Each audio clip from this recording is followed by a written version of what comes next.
यासाठी ऑक्टोबर महिन्यामध्ये सतीश जारकिहोळी पालकमंत्री यांना निवेदन देण्यात आलं होतं। येळूर रस्त्याच्या ब्रिज पासून सुळेबावीपर्यंत याचं कॉन्क्रिटीकरण करावं म्हणून सतीश जारकिहोळींनी याचा पाठपुरावा केला आणि आम्ही त्यांच्या सतत कॉन्टॅक्टमध्ये राहिलो। काल आणि परवा 2 दिवस मीटिंग घेऊन त्यांनी 50 कोटीची मंजुरी सहमती त्याला दिलेली आहे, प्रपोजल पाठवलेला आहे आणि ते मंजूर होऊन येणार आहे।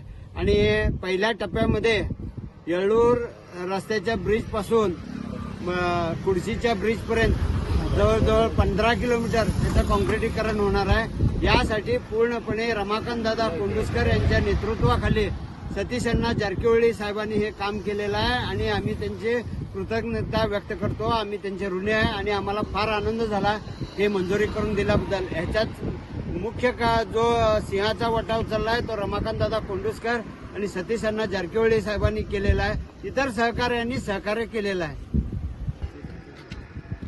गळारी नाल्यासंदर्भात गेल्या अनेक वर्षापासून हा जो प्रश्न प्रलंबित होता, गेल्या अनेक वर्षापासून आम्ही या गळारी नाल्यासाठी वेगवेगळ्या पद्धतीची आम्ही निवेदनं दिलो, पालकमंत्री असेल, डीसी असेल, लोकप्रतिनिधी असतील। पण काल गुणाच्या बैठकीमध्ये या गळारी नाल्याचे एस्टिमेट आणि सर्वे करून एक प्रोजेक्ट रिपोर्ट तयार करण्यासाठी मंजुरी मिळाली आणि सर्व शेतकऱ्यांच्या मध्ये एक आनंदाचं वातावरण पसरलं। कारण गेल्या अनेक वर्षापासूनचा हा जो प्रश्न होता हा कुठेतरी मार्गी लागलाय आणि येणाऱ्या काळात लवकरात लवकर ह्या गळारी नाल्याचं सर्वे करून एक प्रोजेक्ट रिपोर्ट तयार करून लवकरात लवकर हा नाला व्हावा अशी इच्छा होती। ते काम झाल्यामुळे सर्व शेतकऱ्यांतून एक समाधान पसरलेलं आहे। मनोहर हलकेकर, माझे नगर। धन्यवाद।